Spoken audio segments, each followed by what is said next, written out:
A new budget is dropping April 16th. And what does this mean? If you watch my video on the CTV interview with Jenna Suds and Vasi Kapelos, she basically pried it out of Jenna that there's some sort of new tax coming, and I have a theory about this. Will your government be introducing new taxes? A wealth tax, excess profit tax, nothing? I trust you'll see the budget as it rolls out on April 16th. Our finance minister is leading that charge. You first said that there would not be taxes, and when I asked you to clarify, you didn't say that there would not be new taxes. Which is it? Maybe not so much a theory, but a suspicion that what I heard online here is true. There's a guy who made a video who said his buddy who works in finance heard that the Trudeau Liberals are going to be putting in a new tax on capital gains. And a clip that just came out today with Justin Trudeau almost suggests this. You can hear when Justin Trudeau's talking. Prime Minister Trudeau, on your pre-budget tour, you made around $25 billion in new spending and loan commitments. Will your government be introducing any new taxes or raising any current ones in order to pay for these promises? We've made it very clear from the very minute we got elected back in 2015 that we were going to support the middle class and people working hard to join it, which is why one of the very first things we did was raise taxes on the wealthiest 1% and lower them for the middle class. We're going to continue to focus on affordability. We're going to continue to focus on putting money in the pockets of Canadians. There are no plans to raise taxes on the middle class. We are focused on delivering the investments. He emphasizes a couple key words here. You can hear he promises no new taxes on the middle class. So I think he's doing a capital gains tax. For those of you out there who aren't familiar with capital gains, let me just break this down real quick as I climb up this mountain. Capital gains is a tax you pay on investments, whether that be through a house or stocks that you have to pay. You have to essentially pay a tax on the gains, which to me seems completely criminal. Just imagine taking all of the risk with an investment and it doing well, and you get good returns on it, and then you have to pay money to the government who took no risk. They just take all the rewards. It's absolutely ridiculous. So how capital gains is calculated in Canada, you pay the capital gains on 50% of your gains. So for example, say you bought a bunch of stocks for $100, and then a year later, those stocks are worth $200. Your gains are $100. You would pay taxes on 50% of that $100. So basically pay taxes on $50. And how that works for the amount you pay, it basically gets added to your income, thus changing your income bracket. Now where this gets really squirrely, especially in Canada with our real estate, is houses. Houses are considered, the gains off of it are considered a capital gains if it isn't your primary residence. So to give an example here, say if you owned 2 houses, your first house would be your principal residence. You wouldn't, if you sold that one, you wouldn't have any capital gains on that. But if you sold your second house, you would have capital gains on that. Just the same as you own a corporation and your corporation owns a house and you sell that house, that corporation is not a principal resident. So there's capital gains on that, on any of the increases in value. So for example, say if you bought a house for $100,000, just say this is Magic Land, and that house went up to $200,000, you'd pay capital gains on $100,000. And you'd be paying 50% of that. So you'd be paying capital gains on $50,000. So then if your income was say $50,000 and then you had the $50,000 of capital gains you had to pay, that would push you up into a $100,000 tax bracket. Now the tax brackets basically go, the first one is 0 to 51,000, then 51 or 53, something like that, up to 106. So you'd still be in the second tax bracket. But if you're making $60,000 and you got that $50,000 of capital gains, it would push you into the next tax bracket. And basically it would be equalized among all of your taxes. So you're not going to be paying that $50,000 of capital gains on the highest tax bracket. It'll be averaged across all of them. There's a calculator here that I can show you. Basically, you can put in based on your province, your income, and how much the gains are. And you can see here, it gives you a pretty good calculation of what the capital gains are. Now, the same rule applies for stocks. So if you say bought whatever stock, Air Canada, and you bought $10,000 worth, and then it went up and it was worth $200,000, then you have $100,000 of capital gains. You have to pay tax on 50% of that, or $50,000. That would get added to your income. The one thing I don't know is if you have, say, 2 houses and you sell one as your primary residence and move into a rental or move into your own second house, there's got to be some sort of time delay before you can sell the second house, because you'd have to claim that as your primary residence. But I don't think the CRA would like it if you claim that as your primary residence and then sold it 3 months later I don't know. I don't know the rules on that, but basically if you have one house and you sell it, you don't have to pay capital gains, but you have more than one, then you only have one primary residence. And stocks, the only way to not pay taxes on them and capital gains is if you're trading out of a tax-free savings account, then you won't have those capital gains. A side note, this is called disappearing lake because it disappears every year once it gets too hot. I've always wanted to bring a kayak up here and just sit up here all day and prank people as they come by and there's a guy in this tiny lake in a kayak. I think that'd be a funny video, but I don't have a prank channel. So as for the tax-free savings account, every year the government increases the limit by multiple thousands of dollars, and there's an upper limit. The upper limit has no bearing on my life, but if you do have a lot of money, something to look at, I think it's somewhere around 68,000, maybe it's more than that now, but basically that's the amount you can have in your tax-free savings account and trade with, where you won't have to pay taxes. After that, then you're gonna have to go to a normal account where you will have to pay those capital gains on your earnings, which once again, I think is just criminal.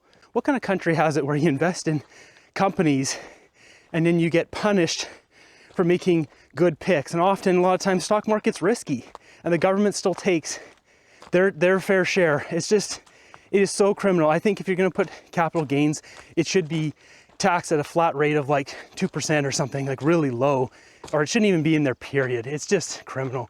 I think maybe if your net worth is below a certain amount, then you get zero capital gains. I think that would be much better. So only charge capital gains on people who make, or net worth is over $1 million or whatever. Once again, the government is never on our side. They're on their own sides and lacing their own pockets with cash. So what does this mean for Canadians? Well, I think I'm gonna just go on a limb here and just say my prediction. I think Justin Trudeau, I think these rumors are probably true based on what he said there. He's not increasing the taxes on the middle class in that video. He did emphasize the word investment. So I think he's gonna be putting the capital gains tax from 50% up to probably 70 or 80%. So if you bought a house for $500,000 and then you sold it for $2 million, let's get realistic here, right? Like that's anyone in Vancouver has basically seen those gains, and now and obviously in Toronto as well. Then you would have $1.5 million of gains. 1.5 million divided by 2 is $750,000 you'd be paying capital gains on. So if we increase that, say, to 80% instead of 50%, 1.5 million multiplied by 0.8 here is 1.2 million. So there's a big difference there. So we put in these numbers here. Your income is $80,000. You bought the place for $500,000. You sold it for $2 million. Your closing cost is $36,000.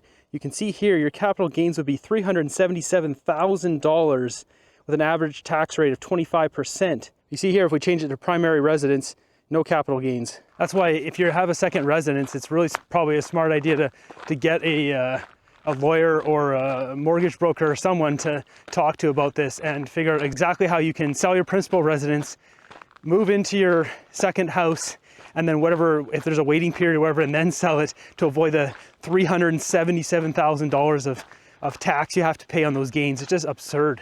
Then again, I think it's absurd if people have multiple houses. I think, you know, everyone should be more than welcome to have an extra house, like a vacation house or whatever, but not, we shouldn't have people with 17 houses. Housing shouldn't be a business. It's a right. It's a necessity. So my final thoughts on this, I think Justin Trudeau is going to increase the capital gains tax. That would fall in line with those rumors. It makes sense with what he just said with the not taxing the middle class, because you can assume the middle class doesn't have any stocks or extra houses.